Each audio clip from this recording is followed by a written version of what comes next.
Isang mapagpalang araw po muli sa inyo lahat. Ako po ay nagbabalik ang inyong lingkod, Agent Joel. So, andito po ako ulit sa bayan ng Anao. Papasilip ko po itong aerial view ng ating 5 hectares along T-Plex, along 130 meters frontage, along exit. So, ganda po nito sa mga naghahanap po na ganitong property.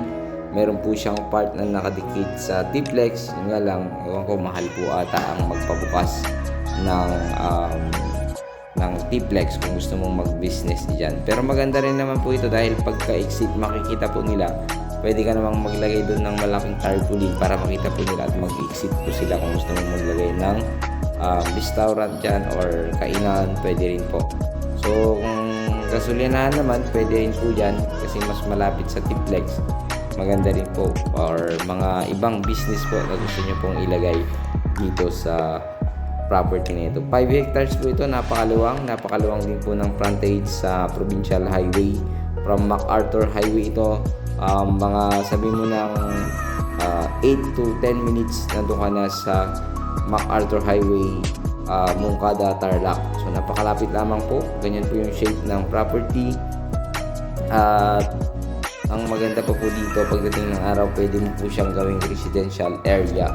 So, maganda po siya na i-subdivide lahat balang araw. Makikita mo po sa property na wala po siyang, kumbaga hindi siya binabaha. Wala pong baha sa area dahil yan po ay napakalapit lamang po sa bayan ng Anao. So, from town proper, 2 kilometers from town proper po ito.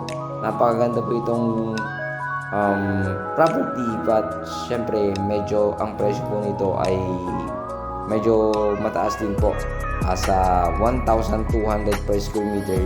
Sagot naman po nila doon yung capital gain tax, so wala naman po tayong magiging problema sa capital gain tax. Ang maganda niyan, pag na-develop sa part na yan, ay marami ka pong pwedeng gawin dyang business or something na pwede po na gawin dyan kasi nga napakalapit lamang sa mismong T-Plex exit ng Anao, Tarlac, at nakadikit pa po siya sa T-Plex. So tanaw na tanaw po yan ng mga daraan.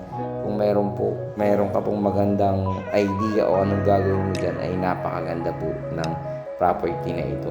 So 5 hectares, 1,200 per square meter. Ang seller po mismo yung makakausap po natin pagpupuntahan niyo po at bibisitahin po ang property na ito.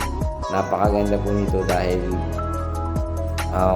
sobrang tanaw na tanaw po. Pag iikot ka sa exit ng T-Plex or papasok ka, makikita mo po ito.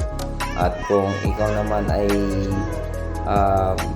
pupunta ng norte, makikita mo dito, pupunta ng mismong Manila, makikita rin po ito. So napakaganda. From Manila, syempre hindi ka naabutin ito ng 2 oras. 1 oras lang mahigit, nandito ka na sa property na ito. So 500 meter po yung layo kasi iikot po itong T-Plex exit. Yung pag-ikot mo yan sa papuntang property, 500 meters po yun from exit ng Anao, Tarlac. So ayun, sana magustuhan nyo po ito dito sa bayan ng Anao, Tarlac. 5 hectares, 1,200 per square meter. Sagot po nila ang capital gain tax, 113 meters frontage, at nakadikit po sa mismong T-Plex at sa exit ng T-Plex. 2 kilometers from town proper, and from MacArthur Highway, 8 minutes more or less nasa MacArthur Highway ka na. Muli, ito po ang inyong lingkod, Agent Joel. Patuloy na humingi po ng inyong suporta. Please like and share and subscribe, and pakihit po ang notification bell upang updated po kayo sa susunod pa naming mga video. Maraming salamat po. God bless you all.